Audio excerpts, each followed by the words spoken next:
because he's eligible to get one now doesn't mean like, oh.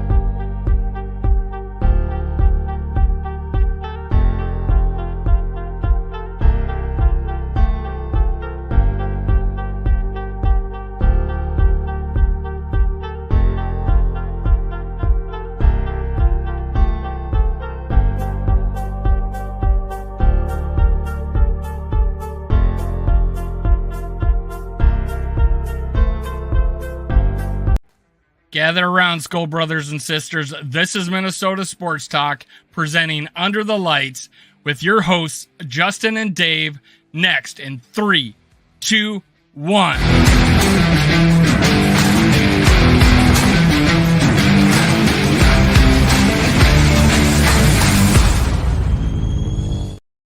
Gather around, Skull brothers and sisters. This is Under the Lights, brought to you by Minnesota Sports Talk.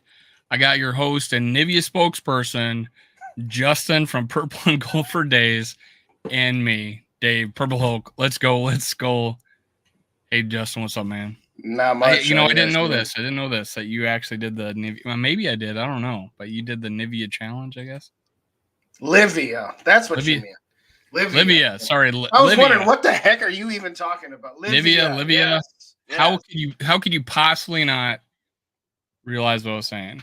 Because, I mean, they're so close. Yeah. Well, Up until you said weight loss, I'm like, what is Nivea? I have but anyway, what's going on, everybody? Yes, Livia Challenge, 45 pounds. It actually works, ladies and gentlemen. Davey James in the building. Skull to my worthless opinion. Skull to Roger and Skull to Dan. Thanks, everybody, for joining us. Hit those like buttons if you didn't on the way in. You know the drill. But yeah, how you doing, Dave? How was that little vacation of yours? How was your Father's Day weekend, et cetera, et cetera? How you doing, man?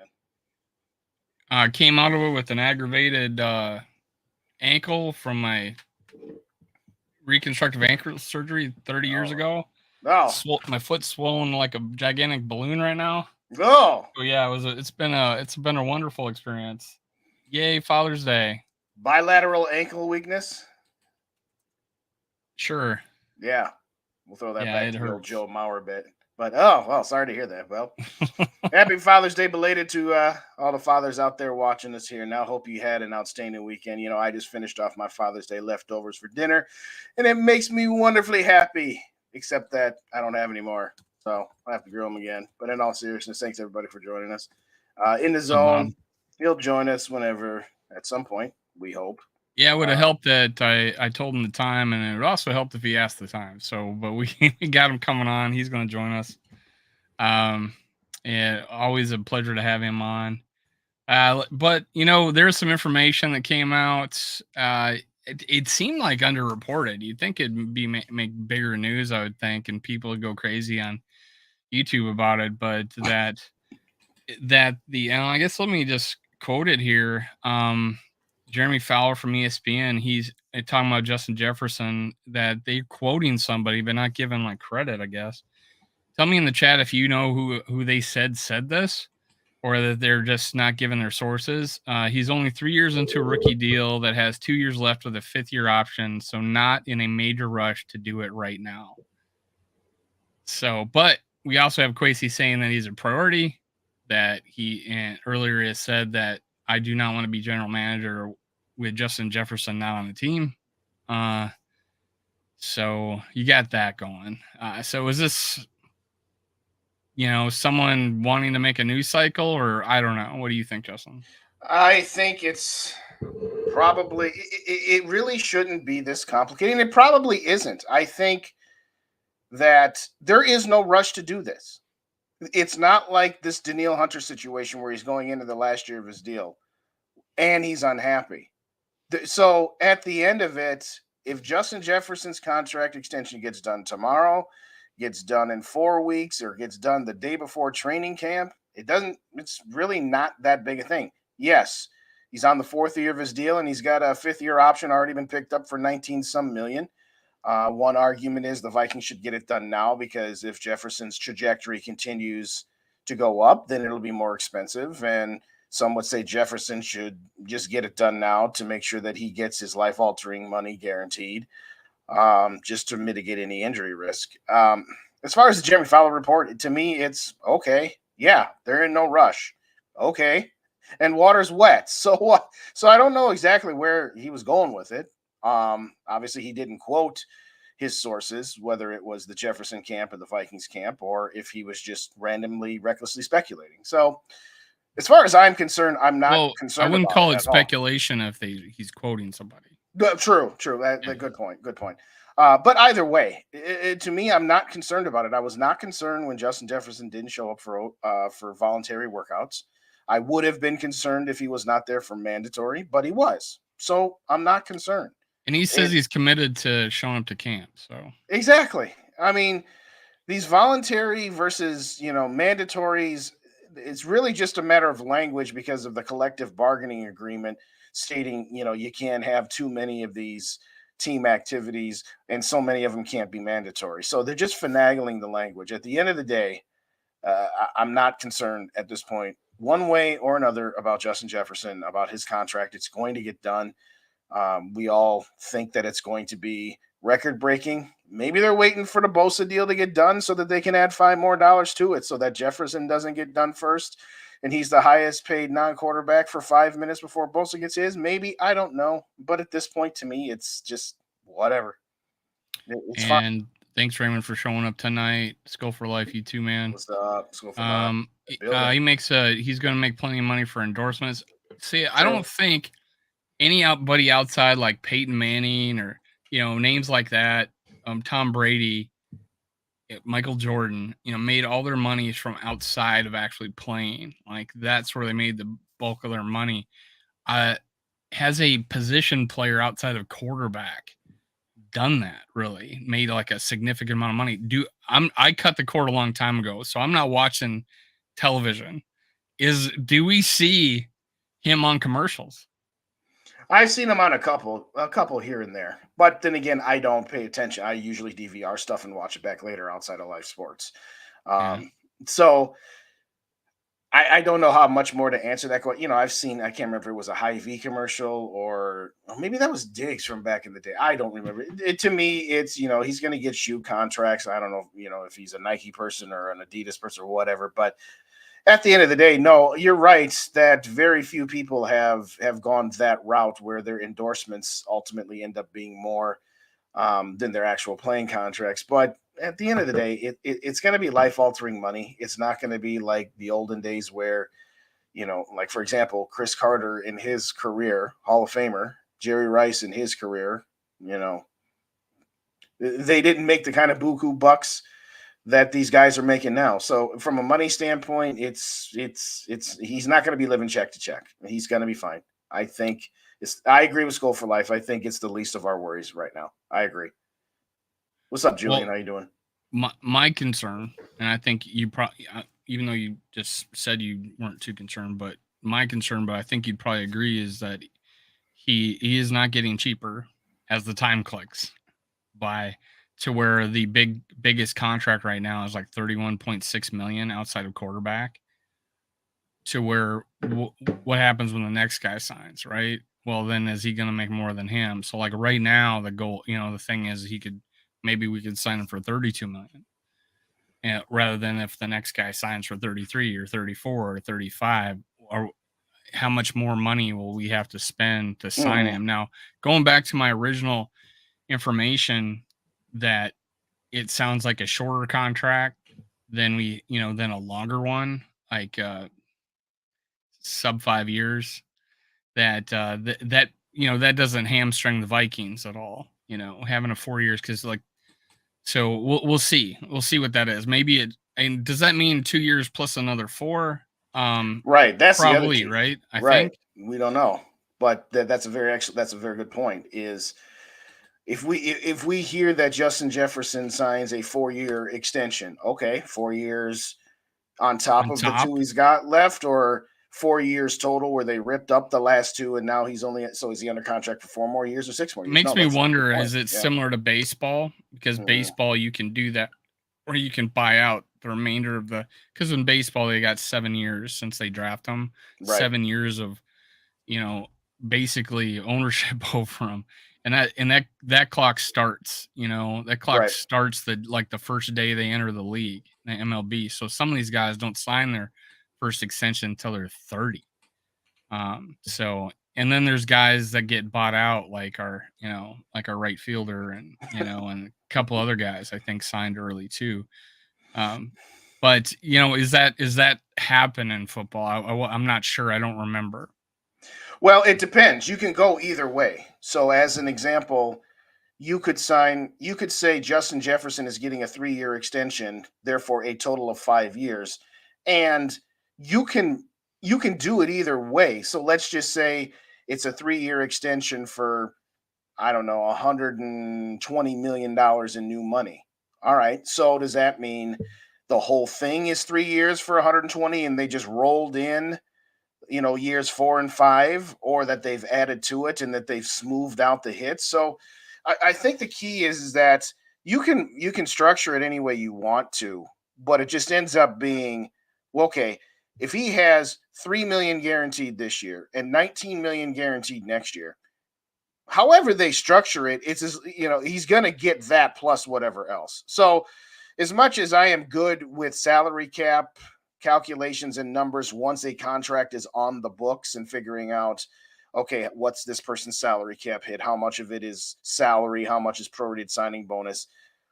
I'm not as in depth with, hey, a contract could be structured like this. Once it's on paper, I can dissect it. But I mean, there's lots of different ways you can go about it. I mean, this time last year, Kirk was given a 1-year contract extension, but they still finagled around the numbers. They didn't just say, okay, this time last year, Kirk Cousins had 1 year left with $45 million cap hit, and they added $35 million on it. But they also added void years to smooth the cap hits out. So it's not always a 1-to-1 type situation. So we'll see when it comes out. And ultimately, yes, I would like this to get done. I joked with Yogi, who DM'd me earlier today, who's almost at 100. So if you don't already subscribe to Yogi, hit him up, because we're going to give away that Justin Jefferson plaque when he hits 100 subscribers.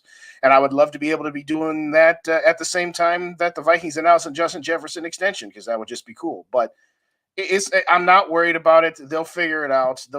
Quasi is always one to be mindful of trying to maximize each transaction that he can maximize. So for those that, and it's a fair point, that are thinking, well, if you wait too much longer, it's going to cost you more. Whether it costs you 1 Brinks trucks or 1.5 Brinks trucks, you're paying. Justin Jefferson's contract is going to be measured in Brinks trucks. So yeah, it'd be cool if it got to now, but maybe Jefferson's side is like, no, I'm going to wait a little bit more so that I can get from 30 to 32 or to 33 or whatever. I don't know. We'll see. But I ain't worried about it. He'll be here. What does the makeup of the Minnesota, like in 3 years, and he's making 35 million, and God knows what our quarterback situation is, or God knows what Jordan Addison ends up making, or who knows, Jalen Naylor, or whatever running back we got. Right.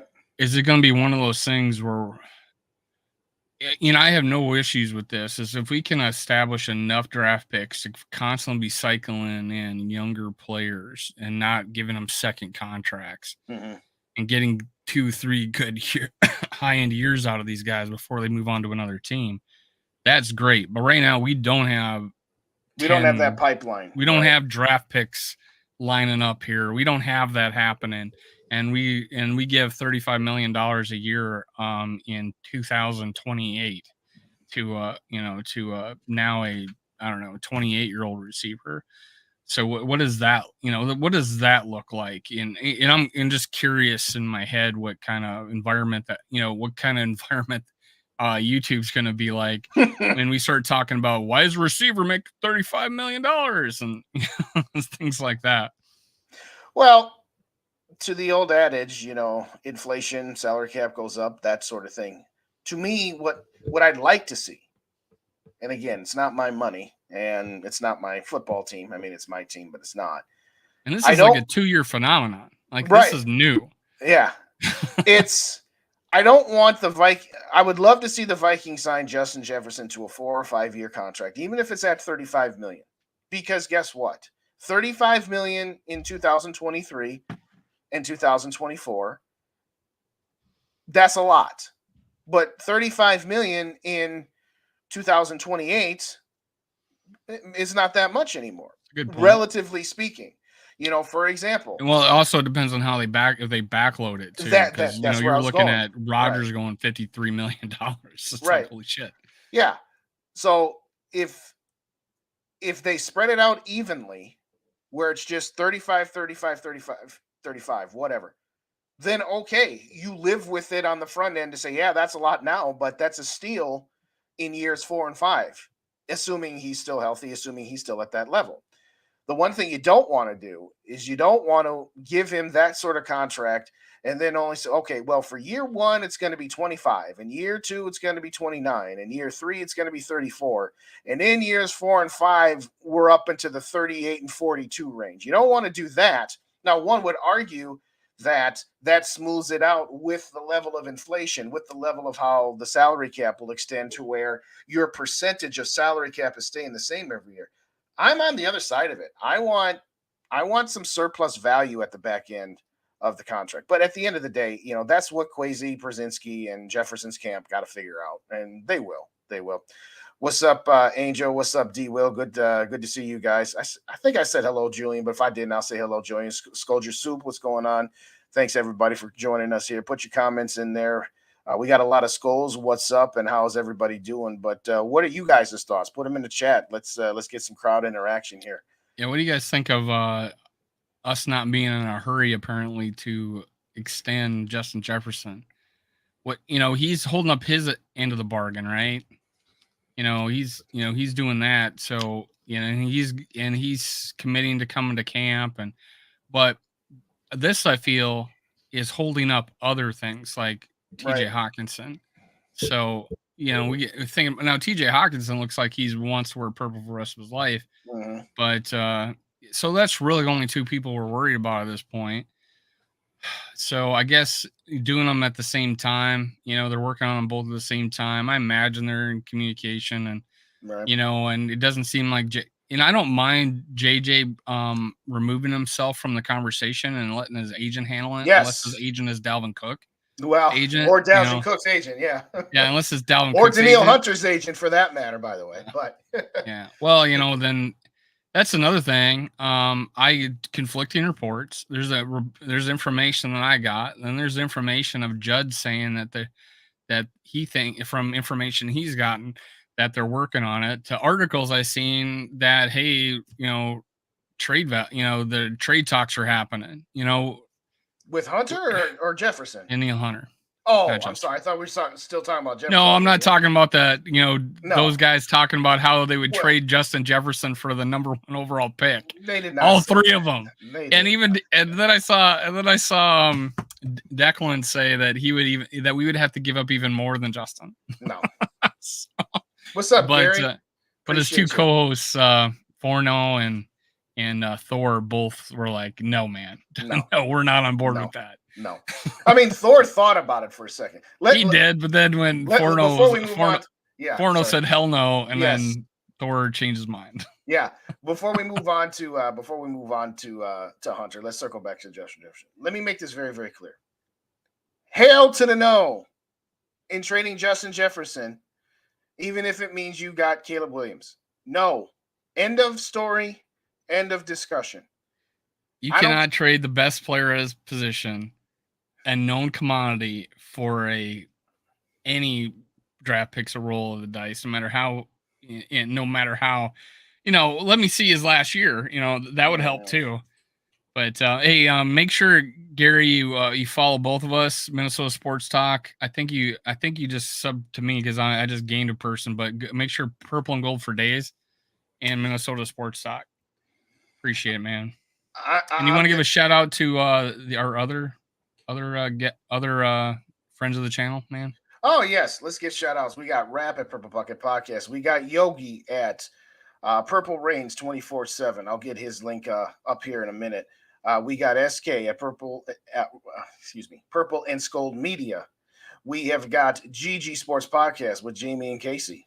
And we also have Vikings First and Scold, and that is the aforementioned Tyler Fornes, as well as Dave Stefano and Darren. And some of my shows are podcasted on their podcast feed as well. What's up, Ernie? Good to see you. Thanks for joining. We appreciate you.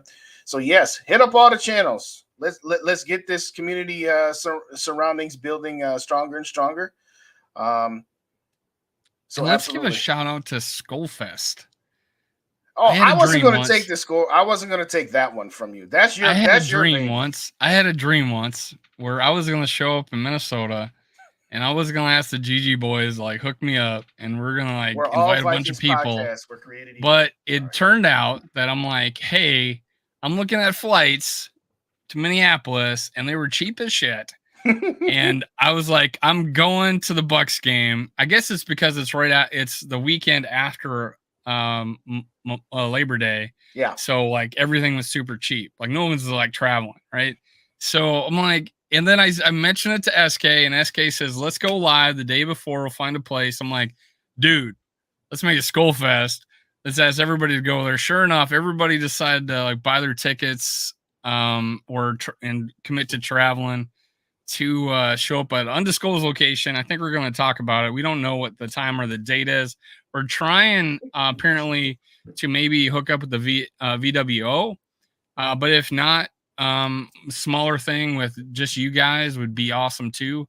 But hey, it's a great opportunity for us to meet you guys and just to get to know you. So if you're in the Minneapolis area, I think that's the 9th, right? September 9th.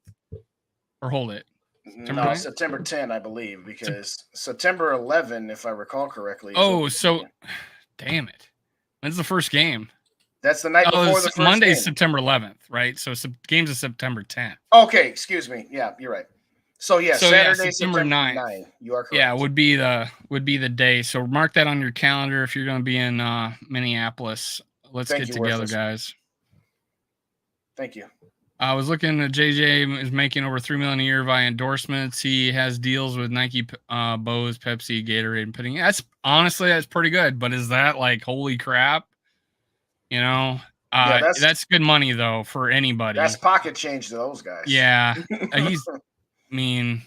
think and he's and that's crazy because he's like a phenomenon. Like he has a dance on video games, and people in other countries do his dance. I go to a fast food restaurant, and there's two kids doing the gritty, right there at the Pepsi machine. I'm like, come on, this is it's everywhere. It's everywhere, and the better he does, the bigger his opportunities. I'm sure that money will double, triple, quadruple over the next few years. Spoiler alert. It also depends on the Vikings do. Well, that too. Spoiler to the video that'll drop tomorrow. I'm just going to say it like this. If all I'm getting is next year's number 1 overall choice, which will call Caleb Williams. If that's it, no, that's not enough. It's got to be the number 1 pick and a whole lot more just to get me to even get to the table and think about it. I'm not going to completely give away all my material so y'all watch my video tomorrow, but it's got to be more to even get me to the table. I'm not saying that there's not a price where, okay, if this team was serious, I mean, you could come up with these ridiculous trades that like, okay, if this team was seriously offering me this, then I really got to think about it. But if and again, what the question was posed on Twitter was, if you could guarantee the number 1 pick, would you do it? And to me, that's not enough. D-Will, I'm going to read through your comments here. So the first one D-Will had, so you're saying you would have kept Tyreek Hill and got rid of Patrick Mahomes? No, dude. Patrick Mahomes is the best quarterback. Kirk Cousins, I'm sorry. And Dave and I are not talking about Kirk Cousins tonight. We're not, just so we're all clear. Every time I do, I lose money. Yes, but in all seriousness, Kirk Cousins is not Patrick Mahomes. Justin Jefferson is the best wide receiver. Caleb Williams is not guaranteed to be anything. Caleb Williams could be Jamarcus Russell. He could be Sam Bradford.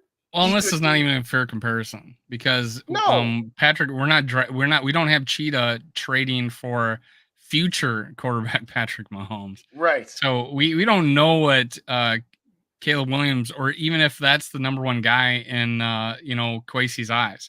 So we have no idea. So it's like drafting any quarterback.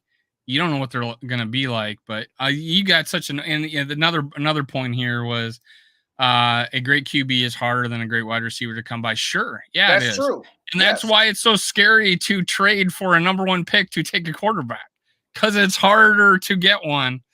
Why give up the known commodity for an even harder a worse chance of hitting on a player? Now, it used to be harder to get a wide receiver to show up right away, right? It used to be. Not anymore. Like, wide receivers are like, holy crap, they're coming out of the woodwork, but quarterbacks still are a problem. They're still, you don't draft 5 quarterbacks and all 5 of them are good. 1, maybe 2 are. It's crazy. I'll say it like this. Option A, let's just say option A is Justin Jefferson with Jaron Hall and Jordan Addison. Okay, that's door number 1. Door number 2 is Caleb Williams, Jordan Addison, and maybe Jalen Naylor, maybe KJ Osborne. I don't care. I will take Justin Jefferson and the unknown in Jaron Hall over, again, if you could get a Caleb Williams on this team without giving up Justin Jefferson, guess what? That allows the chances for Caleb Williams to be even better than what, but all we have on a Caleb Williams right now is a projection, he's a prospect. And I'd love to have that prospect on this team, but I'm not trading Justin Jefferson straight up for Caleb Williams. If you told me Justin Jefferson going out and Williams is coming in plus 4 other first-round draft picks, okay, I'm listening at that point, because then you are maximizing the trade chip that is Justin Jefferson. But straight up for Caleb Williams is not maximizing Justin Jefferson on any planet in the multiverse. Okay? So, I mean, yes, Dave, yes. Little reminder to School for Life. If I have 4-hour YouTube sessions, I'm not working. That's where I'm losing money. So 3.5-hour shows and 4-hour shows, I am not, especially when I was trying to get his money. So anyway, that means at 9 o'clock, I am cutting this show off, regardless of where we are in conversation. No matter where we are. Thank you. Thank you, Gary. We both appreciate it. We got Bob Swede, and I think you said that on someone else's channel too, Bob, or tweet, I forget, but I think I've seen that sentiment from other people. The greatest QB in the franchise history was drafted in the 3rd round. Yeah, I mean, and Tom Brady was picked in the 6th. I mean, again, thanks, Gary. We appreciate you. Tell your friends. And there was fewer teams, so the 3rd round might be the end of the 1st round. That's true too. That's true. To me, I'm not one of those, you cannot trade Justin Jefferson. I mean, he's my favorite player. I've got his namesake. He's got my namesake, whatever. But you are not maximizing an asset if all you're doing. We can talk even if Caleb Williams became, let's not use Mahomes, let's not use Burrow, and let's not use Allen. Let's say, a Jalen Hurts, Lamar Jackson, and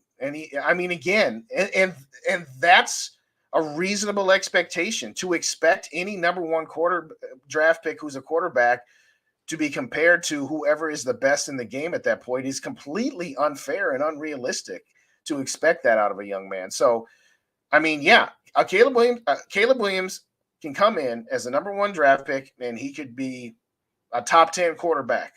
Okay.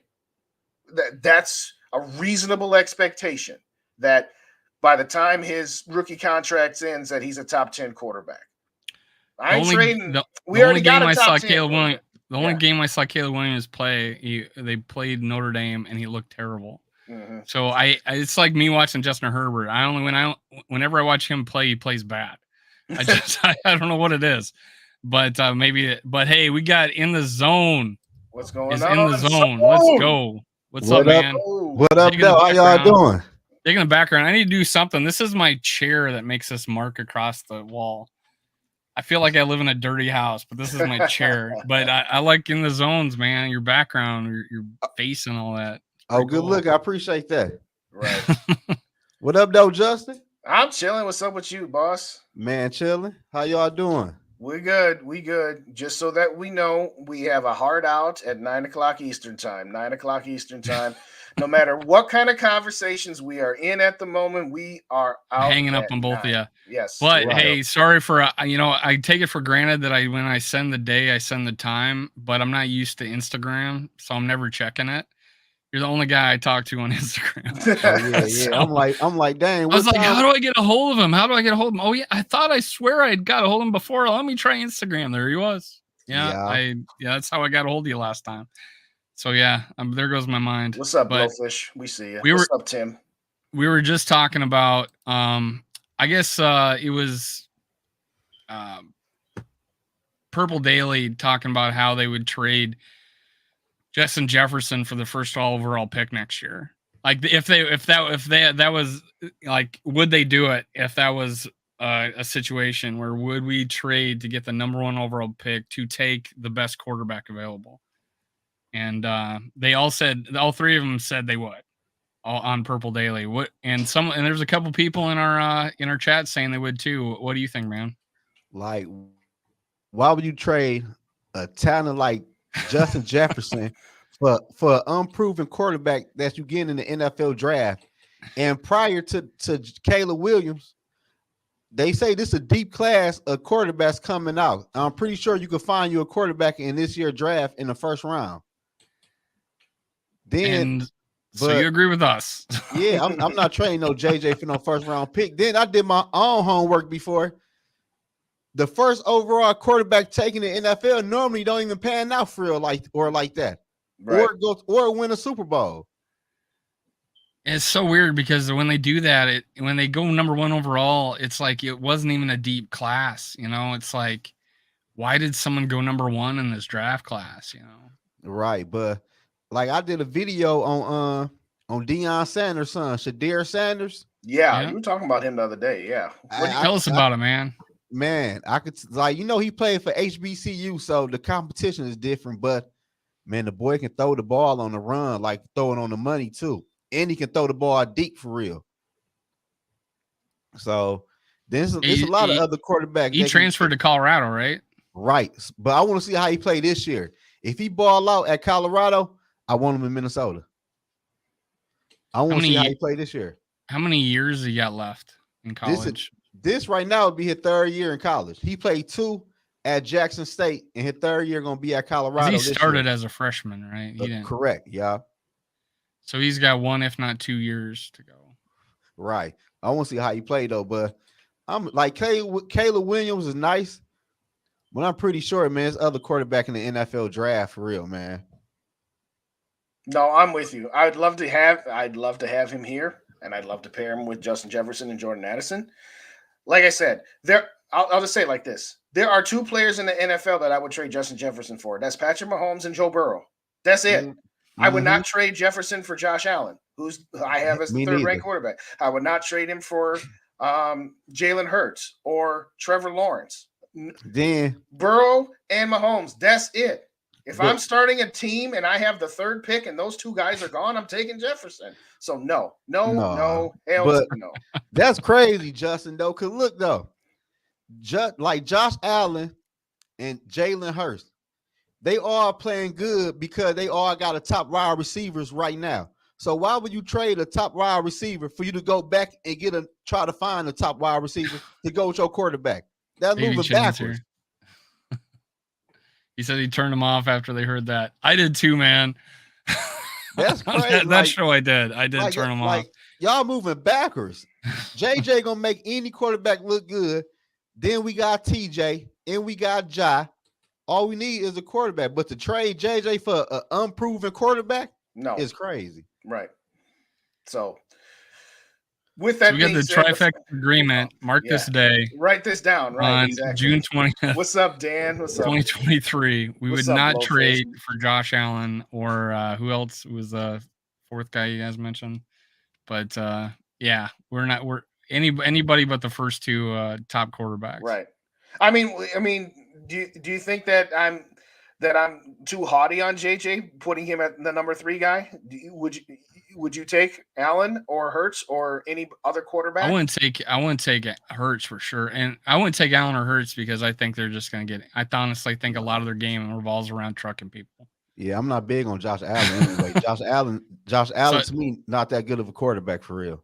Well, I think, in my opinion, Josh Allen is Daboll got a lot out of him, and he was so bad throwing picks in the red zone last year, and the way he played in the playoffs, it's a detractor for me right now. But players can have their ups and downs. Tom Brady's gotten figured out in the season. He just played 25 seasons, you know. Peyton Manning won the Super Bowl, and he looked like he had a fucking noodle hanging off his arm in the year he did it. So it's kind of crazy. You can have your ups and downs. Yeah, but I'm straight on Josh Allen. But you, I know you're a Lamar Jackson fan, right? Yeah, I won't want Lamar Jackson either, though, for real.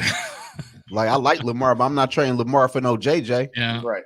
Again, I'm not gonna. If there's a guy that a lot of their games dependent on running the ball, I'm not gonna I'm gonna squeeze as much life out of him as possible. But Dante was a example of that. I think he got hurt, and it was a shell of himself. Yeah, but I want Minnesota to find their own quarterback. Man, I'm tired of us getting. Tired of us getting the another team run down quarterback. It's like, I'm straight on that. I've seen that too many years. Well, let's who is it here that wanted to dump Kirk and get Teddy back? I don't know about that. Yeah, I don't know about that one. Someone in the listen, chat said let me say it like Blowfish, this. dump Kirk, bring back Teddy. I had so much trust in Bridgewater at the stage of development before his injury. I actually cried tears of joy. We all like Teddy injury, yes, but I'm probably the biggest Teddy guy before his injury, and he was below average at throwing the deep ball. He was below. It was weird because he'd overthrow people. It's not like he didn't have a strong enough arm. He just had that sidewinder. He had that push delivery. You know what I'm saying? Yeah. And he would sail it by people. I remember sitting there in his father in our fan club, and he threw out 3 picks at his worst game ever. And we just felt so bad for his dad watching the game with us down here in South Florida. No one said a word, but everybody was like, oh my God, how terrible is this game? But yeah, Teddy had a real problem throwing the deep ball. That was my only. And, when he started to run the ball in that preseason, that preseason, he started to look really good. I was looking forward to the season. Then shit, I was devastated. I remember I remember at work. I was at work too, and I was like, "Holy guy shit!" Was a Houston Texans fan, and he came in jumping around like, "Oh, he's done. I'm like, "Your team is terrible. You cheer for the Houston Texans, man." And you. Well, then we went 5-0, which was crazy. Yeah, that was crazy, and ended up 8-8. I'll say this: I will go to my grave, and maybe that's another discussion that Dave and I can have another day. The universe where Teddy does not get hurt, and therefore we never trade for Sam Bradford, and therefore we never sign Kirk Cousins. The era that was 2015 through 2019, half of which was before Kirk and half of which was included Kirk, would the Vikings have been on a better trajectory? Would they have gotten more out of that window than they did? I say yes, because in addition to not spending the money on Kirk, you also don't spend the draft pick on Sam Bradford. And at the end of the day, the one thing that I want to know what Teddy had on Mike Zimmer, because Mike Zimmer loved him, and he's like one of the only 2 quarterbacks that Mike Zimmer actually liked. But having said that, no, right now, I'm sorry. I was the biggest Ted head in the world, but no, at this point, no, it's over. That's done. Absolutely not. Yeah, Teddy, right. He's still getting injured right now in the NFL. Yes. Yeah, no, Scoldger Soup. Make sure you come to Skullfest, man. Yes. You've admitted you're in Minnesota, so drive up for Skullfest. I don't. Book a hotel room. Again, this is what's funny about the offseason in the NFL. Somebody, and it wasn't even Score North. Somebody put it out on Twitter, and so they said, "Well, I guess we have a topic for the day." Now, I usually agree a lot with what they say, but not this one. No, that's. And I can't believe that all 3 of them went with it. I'm not surprised that Declan went with it. I'm not surprised that Phil went with it, but I'm a little surprised that Judd did. But that's crazy. you know. Anyway, what do you want to real quick? We started off talking about Jefferson, and are you concerned about his contract situation and this report about there not being in too much of a hurry to do it? Why don't you wrap up that topic and then we'll move on to Hunter? What are your thoughts on that, Zone? No, like he got 2 years left. Like, and plus he ain't playing naked. He got guaranteed money next year, but I can see next year he get a deal done because after next year he won't have no contract. So I can see him waiting till next year to get the contract done next off season, so he has some insurance to play next football season. But I don't see no rush to give him a new contract with 2 years left. And we've already extended his 5th year, right? Yes, you have to pick that up by like March something. Yeah, so we've already somewhere done in March. Yeah, but yes, plus, that was already picked up. Yep. Ain't like the wide receiver market gonna go up next year anyway. So, like, well, to Dave's point, if you get him done now, you might get him for 32, and if you wait till next year, it might go up to 35 if he has another great year. I can hear. Oh yeah. But I don't Bosa, think he had 35 Bosa is going to anyway. resign. Say that like again. Dave? Bosa from was it Right. San Francisco? Right. Who? Nick Bosa. Bosa. Oh. They're talking about him being the highest played non-quarterback, not just receiver. Mm-hmm. And right now it's receiver. It's out of Miami. Tyreek Hill, and he's making 30, 31 or somewhere around there, and like Aaron Donald is like, he's like 31.6, and like Aaron Donald's like 31 or something like that. So both those guys are like got 2 crazy contracts.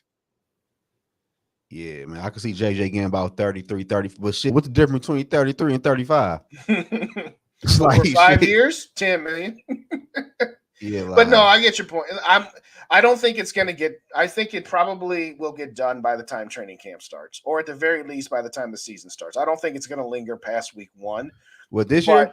Of this year, yeah, I think it'll get done. But I'm with you that this urgency of it's the 3rd week in June, and we still have over 6 weeks before training camp starts. The fact that it's not done yet, what's going on? Nothing's going on. Absolutely nothing's going on. Yeah, I don't get it. Like he still got 2 years left. He ain't playing naked like Kirk Cousins, who don't have a contract next year. He'd be all right.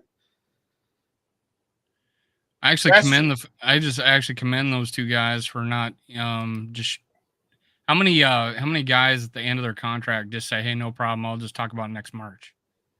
And he just came off of 13 wins. And same with JJ, not holding out for an extension, because you get hurt, that's a lot of money gone. Right? That's true. That is true. But so it's pretty commendable. Both those guys are not being in any trouble. Who are you talking about? Who the other guy? I just said Kirk Cousins, end of his contract. Kirk Cousins, he can't do nothing but play. What do you mean? Kirk Cousins can't. What he gonna do? Hold out? No. He's saying that he finds it refreshing that Kirk's not making a stink about it. Which, I mean. Name me another quarterback the last year of his contract, let alone 4 times in his career, not complaining and hold out, trying to get an extension. Can you name one? I can't think of nobody off top, but Kirk Cousins ain't no. I'm just saying it's commendable in the zone. Yeah, I guess. Isn't it? A guy coming off to an extent, yes. I will concur that he could make a stink about it, and he would be within his rights to, and he would be in a long line of players, particularly quarterbacks, that were going into lame duck years that said something, and it is commendable that he didn't. I'm going to balk a little bit about this comment at voluntary camps about how, nobody's entitled to anything. That's kind of easy to say, Kirk, when you just got a $20 million deposit in your bank account because of your roster bonus. But having said that, I will concur with you, Dave, that it's refreshing and it's good that he squashed it and is done with it. I mean, at that conference, in fact, it was Judd that asked him the question. He's like, do you have any of this? So what about this? Nothing. I'm going to work. Next question. Okay. I'll not commendable. I'll with that. No, I'm agreeing with you. I right. said that was that's a big softball. That was a big softball guy. I said yes at the beginning. It's a huge softball. He should have took that no trade clause off. Yeah, right. Contract by another football team. Shit. Yeah, he ain't gonna do that. Let's not get carried away. We wouldn't give that kind of benefit back if that was us. I don't blame for that. I blame the team. But regardless, Danielle Hunter, I've said it before. I'll say it again. if you can get a first round pick for him, you do it. At this point, I don't think you can get a first round pick for him. There is a difference between what somebody's value is versus what you can actually trade them for. Right. You can have a car that's worth $5,000 blue book, but if the only thing the trade in is going to get you is $3,500, you can't be all mad saying, "Well, I should get 5,000 trade in." Well, no, we got to make our profits too. Right. I think that this is going to come to a head here. And I don't know. What do you think? What do you guys think? Do you think he's back, or do you think he's traded? I mean, what are you guys thinking? All right, so we'll see you. I say I'm with trading him. I trade him for a 3rd round pick. I ain't gonna lie to y'all. For real. You sell that low on him? Man, it ain't that. You gotta think about it. He don't want to play. He forced the Minnesota Vikings hand. He won a new contract to get paid top tier money. He already 28 years old. I'm ready to move on from him. Like, I want some more draft picks. Punches, Dave. Can we have a fact checker here on David Chains? I want some more draft picks so we can move up in the NFL next year to draft us a quarterback. I don't care what quarterback it is. I want to move up in the draft and get a quarterback. I don't care what quarterback it is. Man, hey, anybody but Kirk, right? Point, man. No, no, here you go. I'm just saying, man. I want a quarterback, man. Cause we ain't gonna be able to get Caleb Williams for real. But it's like they say, this is a deep class of quarterbacks coming out. Right. Soldier Soup's coming. There you go. He's coming to Skullfest. Soldier Soup. So I don't know, man. I'm ready. I'll trade Hunter, man, because he's gonna want to get paid top money, and he gonna want like a 3 or 4 year deal. I'm straight. Yeah, I believe it was Treadwell, Bob. I don't think it was Troy Williamson. Yeah, change. It was not Troy Williamson. Troy Williamson was gone decade. before Favre got here. Different decade. So, yeah, no, it was not Troy Williamson. But I get his point that Teddy, got the front end of Thielen and Diggs before they were Thielen and Diggs.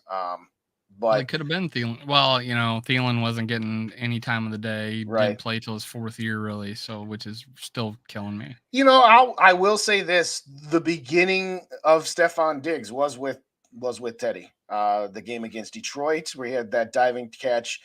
That game against the Chicago Bears that ultimately ended up tying the game, where he rung on a swing route and took it to the end zone, as a couple of examples. But anyway, we moving on from Teddy. As far as for me, Daniil, I don't think he's back. And I don't think it's gonna get dealt with anytime soon, because right now there's no inflection point. And what I mean by that is the Vikings are not desperate to trade him right now. The Vikings offered him more money this year just to kind of bump him up off of the $5 million he's slated to make. And Daniil was like, no, I want a long-term contract. I want 2 or 3 more years. I want some security.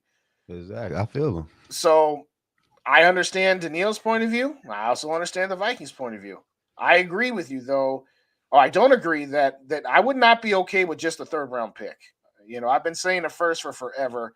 I mean, if it was like a 2nd and a 3rd, maybe, or something like that. But a 3rd round pick straight up, boy, Kwesi would be hearing about it. People are already not happy with him with the Zadarius Smith trade, which I don't understand why. You guy didn't want to be here. He was on his way out. You got something versus getting nothing like you did for Cook. Yeah, But I don't know. I don't think he's back though. I really don't. No, Daniil Hunter doesn't have any. Doesn't he? He doesn't have any dead void years, right? Oh yes, he does. He does. Yes. Oh, he do. Yes. Let's look that up, because I thought he only had 5 years this year. He's only got $5 million in cash, but his salary cap hit this year is $13 million, and he's got an $11 million dead cap hit if he's not back next year. $11.5 million. Oh no, that's the conundrum that the Vikings are in. My thing is, man, he 28. Like, in order to get a 1st round pick for Daniil Hunter, you would need a top pass rusher on the contender to go down in minicamp. Yeah. That was they need. Yeah, it says 11 and 11.24. Excuse me, not 11. And but then 5 the next year. So was it 16? So it's not. No, it's not 16 total. What that 11. I get it. I understand. I remember how it works. Yeah. 11 total. If they cut him. Yeah. So another thought would be is, Vikings play hardball themselves and say, hey, take this money or you're playing at $5 million. No, he's not going to do that. Well, okay, we'll give you 15 or whatever number, just throw a number out there to play this year. And that's it. Player, not play, don't make this $18 million or 15 or whatever it is, or, and not make it, or play and make this $18 million. I would think Daniil would play. I would think so, but again, they've offered him something like that, and he said no to it. He might change his mind, to your point. Yeah. I'm just saying, holding up to the end like that. Yeah. And you're going to give up $18 million on a good team, But Daniil's running the risk of maybe the Vikings rescind that offer if he sits out, drags this out too much. You better be careful of that. But I mean, I guess it really shows trade value. It goes down the longer this is drawn out, it seems. I would say this. It shows you Kwesi's showing his hand from the standpoint of what he wants this roster to be moving forward. He didn't bring back Thielen, didn't bring back Kendricks or Peterson. The only reason that Harrison Smith stayed is because he took a massive hit on his contract. Harrison Smith's the only one who said, fine, I'll play ball with you. They invariably had a number that they gave Dalvin Cook that said, all right, we'll bring you back on this. What's up, Skull Mafia? They probably said the same thing to Thielen, but it's kind of like, okay, they want Daniil Hunter for this year so that they can stay competitive, so to speak, but they don't want him beyond that. Otherwise, they would have offered him a contract, and they haven't. So do you think that's the right move? I guess would be the question I'll throw at you guys. Do you think that's the right move of not giving Daniil Hunter somewhat close, any kind of extension, or do you think that they're cutting their nose to spite their face? We'll say you, Zone. If you give him a contract just for this year, then next year you get nothing for Daniil Hunter. True. Let's be for real. Yeah, I mean, depends on what Kwesi thinks. Depends on what Kwesi thinks. Is like, I'm gonna win now. Let me get 1 year out of Daniil Hunter. Is it in? Man, the Minnesota Vikings are not. I don't think the Vikings are in the win. It doesn't matter what we think. It's what Kwesi thinks, right? In zone. I hope you don't think that. You hope he doesn't think that is horrible. I hope you don't think they in the win mode. How? They can't block nobody. They ain't bring nobody in on the offensive line. Like I don't know what is you doing? Like, you ain't bringing no left guard, no right guard. Like, come on, man. You've been tearing the house down anyway. Just tear the house down, keep on finish doing it. That's what I'm with. Like, keep on tearing it down, man. Get what you get for Hunter and move on. Y'all want to keep him? You want to keep him, Dave? What do you think? I want to win now. And I think Kwesi thinks we're going to win now. I don't know what just like when we drafted all those guys back in the day on defense. I don't know what Lewis Scene's like. I don't know what Evans like. I don't know what Booth Jr.'s like. I don't know what Davenport's like. I don't know what Asamoah's like. All these guys could freaking have year 2, year 3, year 4 jumps and ball out under this new coach. Throw in Daniil Hunter, who is good anytime you play him. I'm like, hey, let's roll the dice with this coach we're going to basically rent for a year and see if he can turn this defense around, because I think most of us think the Vikings are going to be more consistent on offense, having the same play caller and offensive minds for 2 years in a row. Yeah, you're right. They didn't get an right guard, an right guard or a left guard, but that right guard is in year 2. Right. And offensive linemen, I think, make big jumps in year 2. And who knows, maybe Cleveland's look good at times, and even our centers look good at times. Yeah, and we had a lot of injuries along the line last year.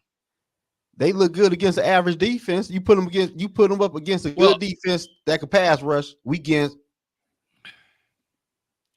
slaughtered. Yeah, at that, in some of those games though, like, we didn't have Darisaw, against. I don't think we had Darisaw against the whole, against Cowboys. Cowboys, yeah, that's what I was looking for. So then we're playing a guy out there, and we're not even chip blocking. We're not helping him, and it's like, so I think a lot of that had to do with the way they off.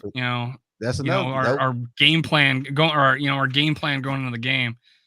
I think hopefully Yeah, but KOC's learned a lot from that and fixes our blocking schemes going into these games. And there were times where I thought we were going to get destroyed on the offensive line. There was a game, I think, was it Washington that had a good defensive line and we held our own? One of those games where we actually did hold our own.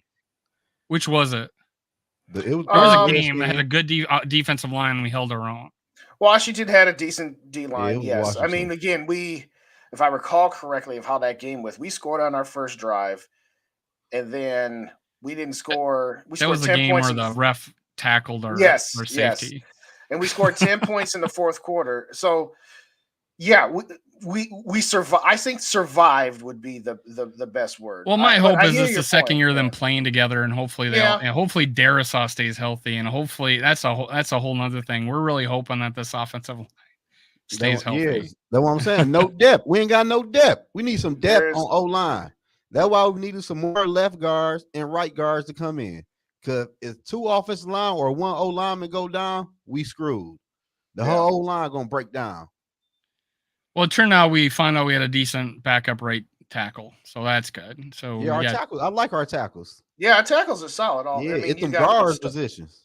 Correct, and unfortunately, that's Kirk's biggest weakness is pressure up the middle versus the outside. So unfortunately, they've got their offensive line kind of built backwards for what their quarterback is. And I will grant that it's been that way since Kirk got here, and they've not always done a good job of at least putting that piece in front of him. We've tried fixing the defenses here and there. We've gotten him offensive weapons or kept weapons, that sort of thing. But to your point, though, Zone, I kind of agree to a certain extent. To me, I would rather see them either go all in or take a step back. Because let's say you trade Danielle Hunter. Let's say you trade him. Well, and this is coming from my compatriot Mike Castellino. He said, if you trade Hunter, you might as well trade Kirk. And I'm like, well, the Wills are never going to do that. The Wills will never do that. Not unless you got some ridiculous offer that you just couldn't refuse. But to me, and I said this to Dave last week, I would love to have Danielle Hunter on this team. But I see your point where if you're not going to sign him past this current season, you might as well trade him and get some assets in return. And I lean towards the trade him and get the assets in return because I don't think Danielle Hunter materially changes. I mean, is he a good player? Yes. Are you starting on second base versus first base defensively as you're trying to get better with Danielle Hunter? Yes.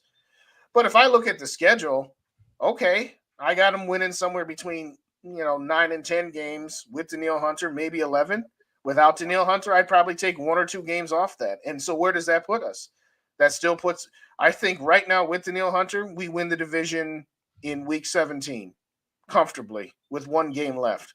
I think without Danielle Hunter, we're fighting with Detroit for the division in week 18.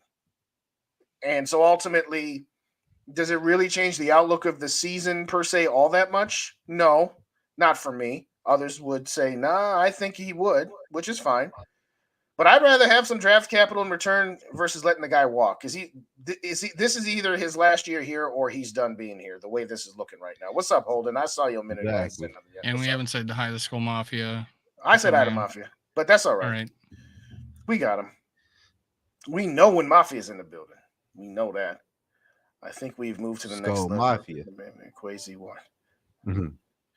That's a very good point, Gary. That's a very good point. A lot of people kind of not happy with Kwesi, and I will listen all day to Kwesi about that trade last year with Detroit where he didn't get enough. I think we all agree to that.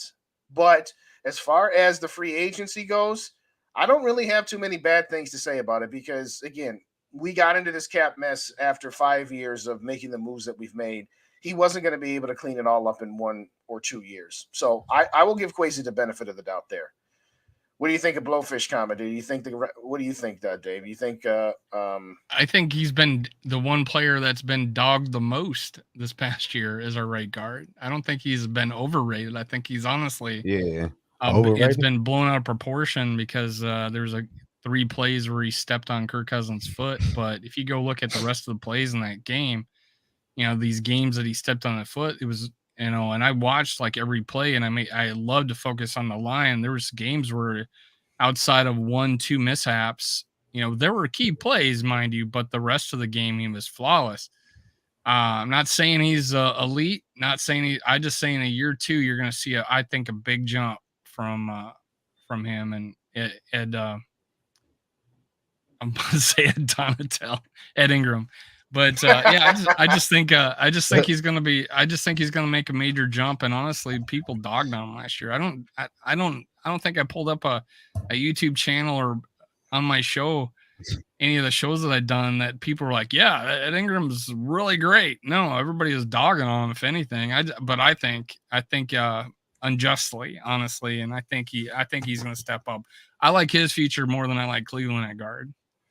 Well, I will say maybe his stock dropped a little more because I think it was 2 or 3 times he stepped on Kirk right at the snap. You know, that always is going to make him look bad too. But I hope you're right. I hope you're right. Games where the center's done it, you know. Yeah. I was like, honestly, I was like, Kirk, if you know, have a staggered stance. It's something, anything. I was like, yeah, if you're on the, I guess you know you don't expect it to happen, right? So I don't know, but yeah, Kirk does not have a staggered stance.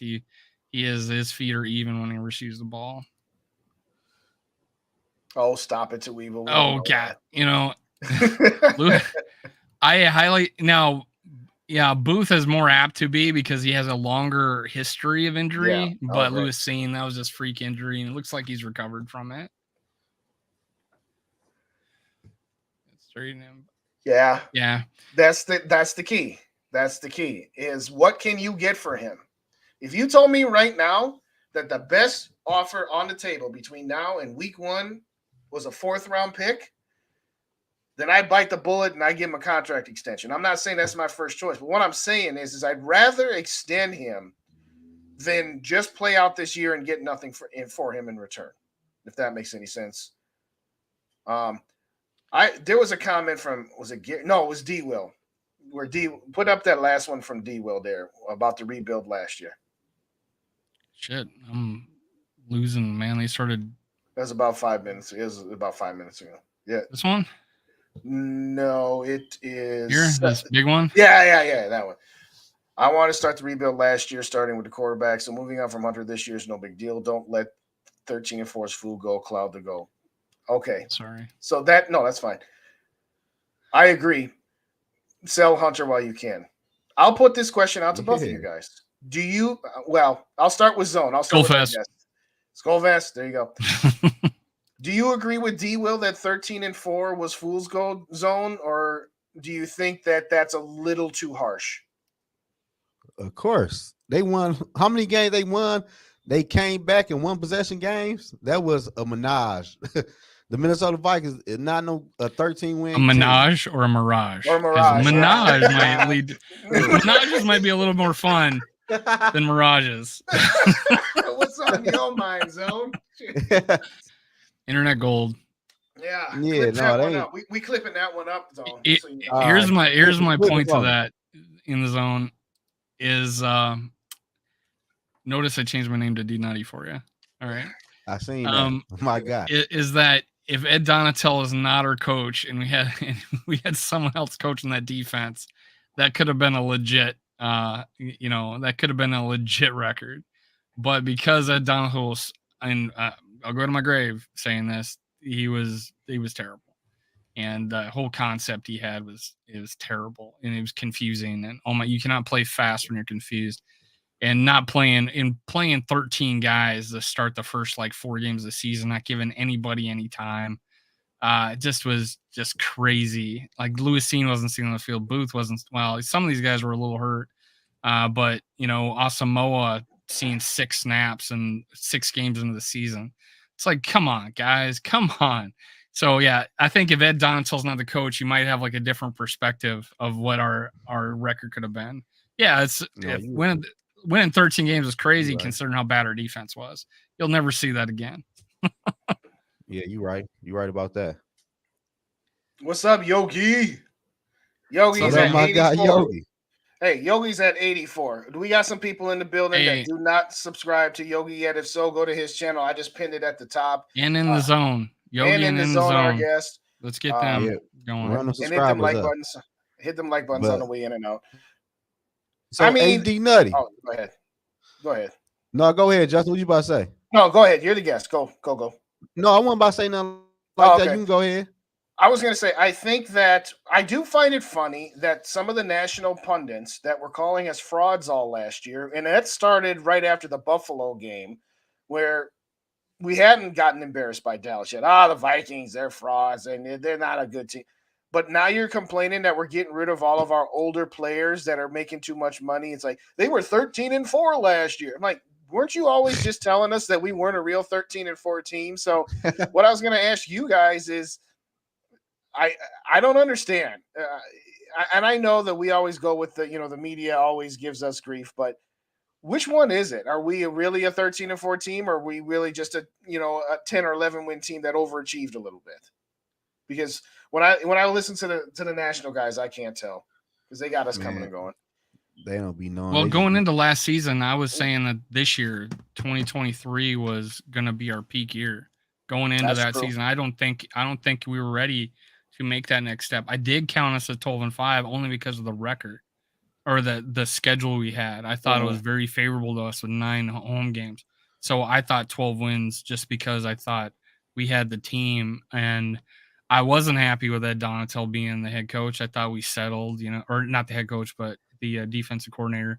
But I okay, they're talking like this is a good thing and this is great, and he's a who he's his pedigree and stuff like that. But that's the reason why he's been an assistant for fucking ever, man. There's a reason for it. And I'm like, but I thought this year was going to be our peak year. And the fact that we now got a defensive coordinator that I was hoping we quality wise we would have got last year, and we now got younger, faster. I even with Danielle Hunter going, I think we'll still have a better defense than we had last year. Agree. I don't know about better, but I will say at least watchable. You don't think better? I don't know if it'd be better, but what I will say is watchable, and what I mean by that is it was unwatchable just watching that defense just get picked apart and never punch back.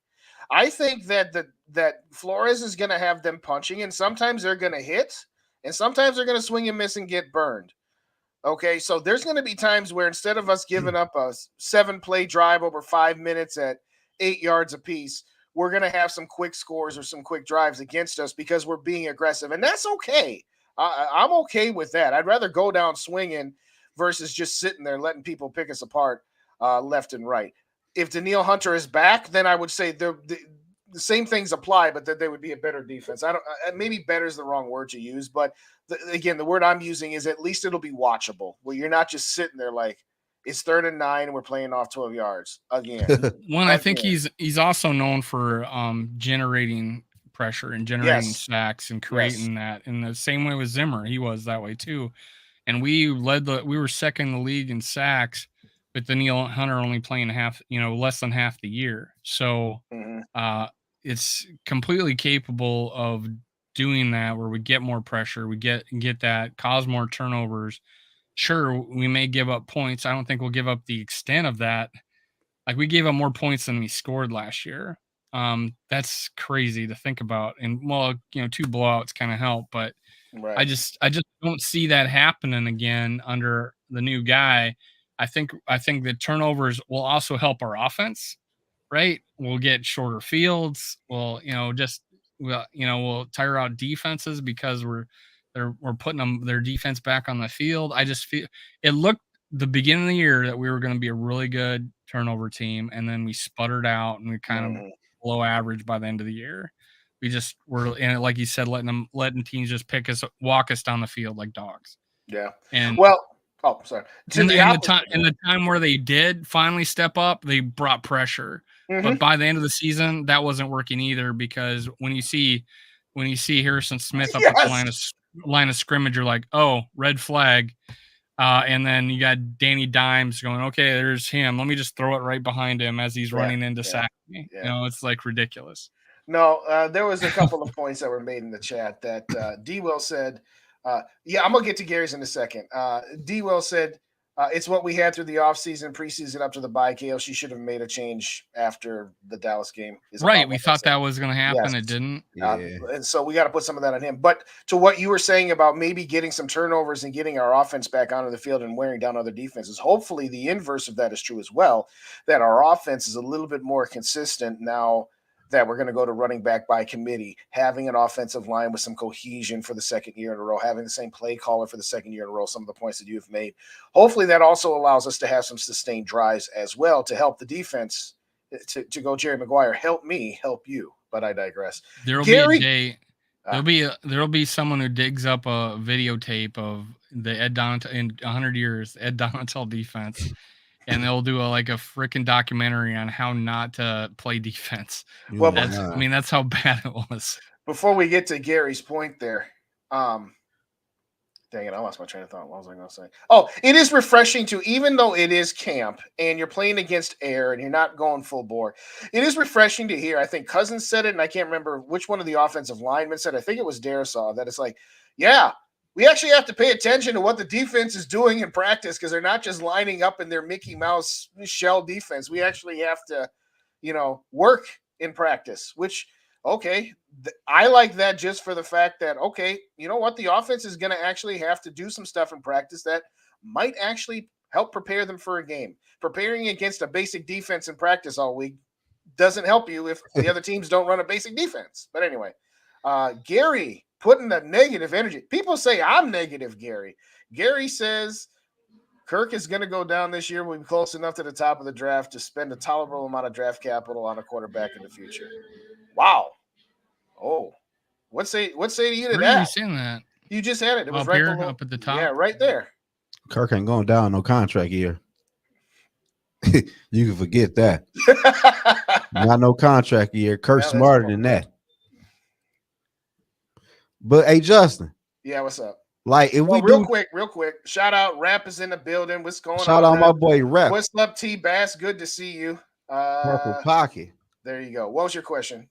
Like if we trade Danielle Hunter, let's say we trade him for a third and a fifth. Okay. Then we freed up some more money. Yeah. We can sign a DN in free agency. Like I even go get Clowney for 1 year. Just to bring in another body, and he might do good in this defense. You never know. Yeah. But to get the Danielle Hunter a 1 year deal, then next year we get nothing, I'll be mad. I'd rather keep Danielle for 1 year than go 1 year on Clowney. And by the way, I'm out on Ngakoue too. Somebody asked me that the other day. No to Trevor Ngakoue. That guy is just out for himself. He only cares about pass rushing. He doesn't care about. Didn't we had him before? Yeah, we had it. We traded a second round pick, and then we traded him away for a fourth after about 6 weeks. So yeah, I remember that. Yeah, but I don't know, man. I'll trade him, man. I don't know. I guess it kind of goes back to they are kind of in that quadrant, in that quandary where Danielle, it does help them for 2023. Yeah, there's no doubt about that. But does trading Danielle help you for 2024 and beyond? And if you're not going to keep him past 2023, would that not be the prudent long-term move? Long-term, yes. But I'm also not going to, if the best I can get is a fourth or later, I ain't trying to feel that either. So that's why Kwesi gets paid the big bucks to figure it all out. I don't know. I'd really have to think about taking a third and a fifth. I get it. It might be pretty good. Before you joined, me and Justin were talking about if we were going to, down the road have a Justin Jefferson 2028 making $35 million. What would we need? We would need a steady crop of young guys coming in, getting 2 or 3 awesome years out of them and having them move on. And that means a lot of draft picks. So that could be that could be good for us, right? Getting that third and a fifth, and you are forward thinking. And I think both me and Justin say Danielle Hunter wins us 1 game this year. It ain't gonna be no big difference without him. Yeah, I think he wins us 1 game this year. And for me, I was saying I wanted him because I would want that. I want depth for one thing, right? If he goes down, Davenport goes down, holy shit, we have nobody on the edge. Jones, and then whoever we stick on the left, the other side. Right. So my thought is, hey, yeah, that might be good for us, but will I be happy about it? No. Would I prefer Danielle Hunter? I'm still on the side of that. I'm still on the side of I'll take one good year out of Danielle Hunter than a third round pick. I don't know. Third round. I mean, we had a whole third round 4 picks not make it, right? Right. What's up, Dr. Proto? Thanks for joining us. We appreciate you. Hey, y'all, if y'all didn't hit them like buttons on the way, hit the like buttons on the way out if you could for us, please. D-Well, second and fourth. Yeah, I would do that in a heartbeat. Second and fourth, at that point, I'm still hoping for a first, but second and fourth, I'd have to do it. Here's will Kirk play be affected to him not having a contract beyond the season? Well, go look at the history. This will be the 4th time this has happened, right? One he threw for what 4,500 yards and how many touchdowns? I don't know. 40. He almost threw for 5,000 yards or something like that. The first time it happened, and like 27 touchdowns.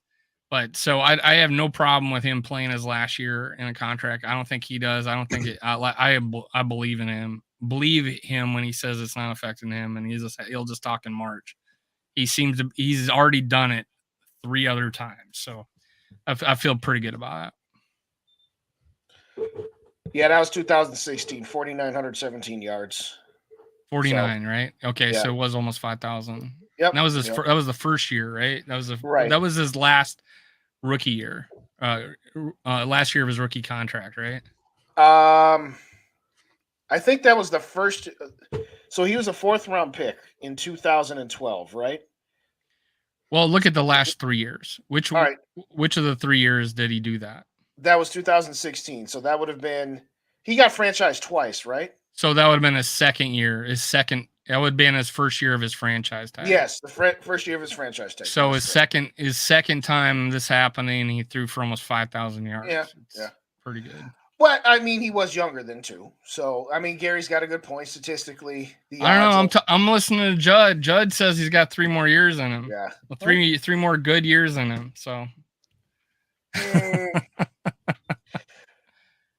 I'll say this, Gary. I don't know about that, but as somebody who has a tendency to lean towards the conservative side and sometimes more pessimistic, I agree that the odds are, more against Kirk because he has managed to not get hurt pretty much near his entire career. So I get, odds of, injuries and, what's that phrase? Law of averages. Sure. I think the last time we talked about that, I brought up the point that you never see him like going down oddly, running out of the pocket when he shouldn't have, or someone coming from behind or getting twisted down. Fighting for an extra yard type of thing, right? So I think that has a lot to do with it, obviously.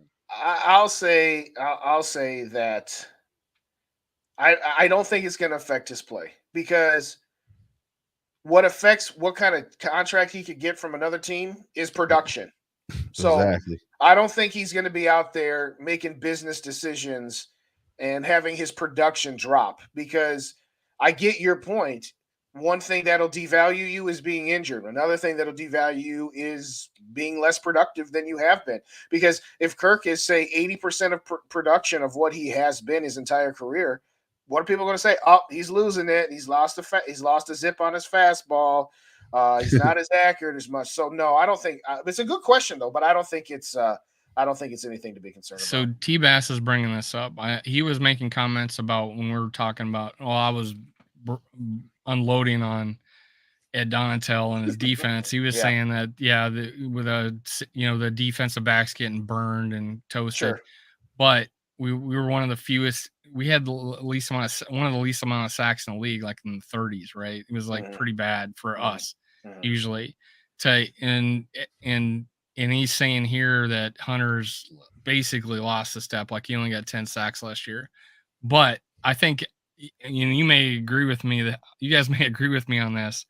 He was playing a completely different defense, playing a completely different position, and he still got double-digit sacks. That's kind of crazy to me. It was, honest to God, when I talked about Danielle Hunter last year, I was raving about his individual effort to get shit done, and I give him a lot of credit like that, and I think Kwesi would too. I definitely think Flores would. So I think he put his hand in the ground, and that's for Flores. Don't put him out for every play. Yeah. If you put him out there for 3/4 of the time, and those times are the ones where you need him to be in a hand in the dirt, then he's gonna easily get the numbers he used to. I think, and he's equally as good against rushing the passer as against the run. And I think that is across the board what people say about him. I think that part I agree with. I mean, it's unfortunate for Daniil. He's had a lot of bad timing things happen. He signed his extension early. Now we got to fight here. I know. I'm trying to ignore. I'm trying to stay focused. Fight. Skull Mafia. He said worse about me. Yeah. He says Skull Mafia said worse about me. Skull Mafia and T-Bass are doing their best Justin and Dave impression from last week. But anyway, I digress. He signed a contract early, and nobody forced him to. He accepted that deal, and he probably was given some assurances that after 2 or 3 years they'd rework his deal. Well, then he was injured for a year, and then they regime, and then they pulled up some money, and so they made him happy for 1 year. And then Zimmer gets fired, and once again he's like, "Hey, these guys told me they were going to give me some more money. Well, they told you that. We didn't tell you that. So we'll pull you forward some money some more again. And now you're left with $5 million, and you're hitting there." You're left with your hand in your hat. Bob said you took go to your room. That's a good one, Bob. That's good. So it's not entirely. I mean, Daniil's not blameless for this, and he has been unlucky too. Where right during the times he was gonna probably try to renegotiate to get a better deal, he ended up being hurt. I agree with you, Dave, that he got no favors last year. Whatever it is, I'm clipping it. Go ahead. Yeah, exactly. He got no favors playing an Ed Donashell defense where he doesn't have his hand in the grass all the time. And he's being asked to drop into zone coverage way the heck too much. So, but it is what it is. The NFL stands for not for long, and it's a cruel business. It's a cruel business. All right. We said at the top of the show, we only got to the top of the hour here. We're 2 minutes away, so we're going to wrap this up. If we get past a couple minutes, that's fine, but we're not going to much further but that. But any last topics or thoughts, Zone, as our guest that you want to throw in here? I appreciate y'all bringing me on y'all channel. Absolutely. Huh? It's your floor. For real. You know, I'm always ready to come on D Nutty Show to talk some junk with him and Justin and them. Yeah. Well, glad to have you. Hopefully, more we'll do it sometime in the season too, when there's a little bit more to talk about than just or even before the season. Oh, that too. Yeah. Yes. Yeah, mini count. They already in mini count. We'll do one. Listen to you talk about trading Kirk mid camp. You know.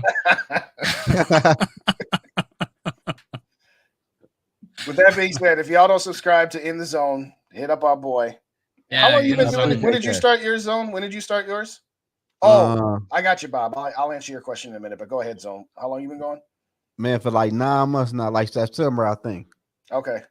I'm going on a year coming up. All right, let's get it. Yeah, I was year 8. What was I? April 10th. Myself. Huh? I was a year April 10th.